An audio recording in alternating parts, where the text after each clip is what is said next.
Thank you for joining us for today's devotion.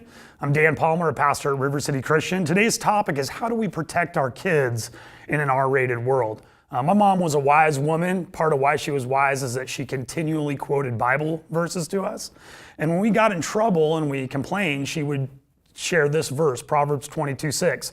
Train a child in the way they should go, and when they are old, they won't depart from it.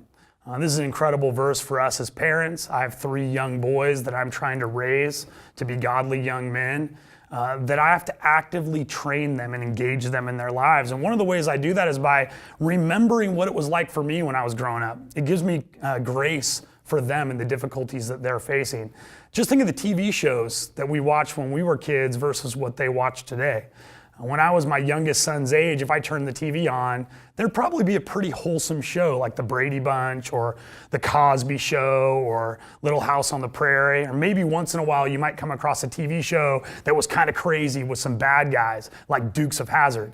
But if you remember the show, they were really only bad because they drove a car really fast. They actually were good guys. They were fighting crime in their local government.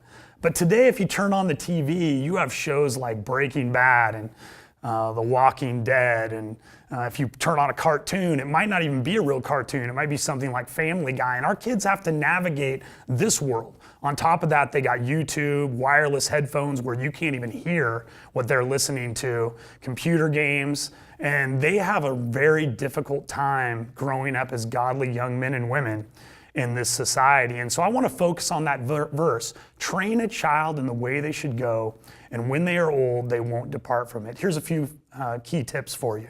First of all, know what you want for your kids. It says train a child in the way they should go. You can't just wait until they do something wrong and explode on them. I think it's important that you have a plan and a strategy for your home specific to who you are for how you're going to raise them in a godly way. Secondly, be open for discussion. A yes or no isn't enough. We need to take those opportunities to train them by explaining why something is good, why something is bad, talking about the consequences of decisions. And lastly, I think it's important that we model our behavior. A lot of times we like to tell our kids what to do and we know it's right for them, but we're not willing to institute it into our own lives. And so we say no to shows that we watch ourselves. I think it's important that we model the behavior that we want them to follow. No question, it's a tough job, but don't let someone else raise your child. I think it's important that we take the opportunity to minister in the most important relationship that God's given to us, to our own children. And so when you have an opportunity to engage your child, I know it's hard, but remember, it says train a child in the way they will go, and when they were old, they will not depart from it. Your ministry and your kids' lives will have a profound impact as they grow and mature.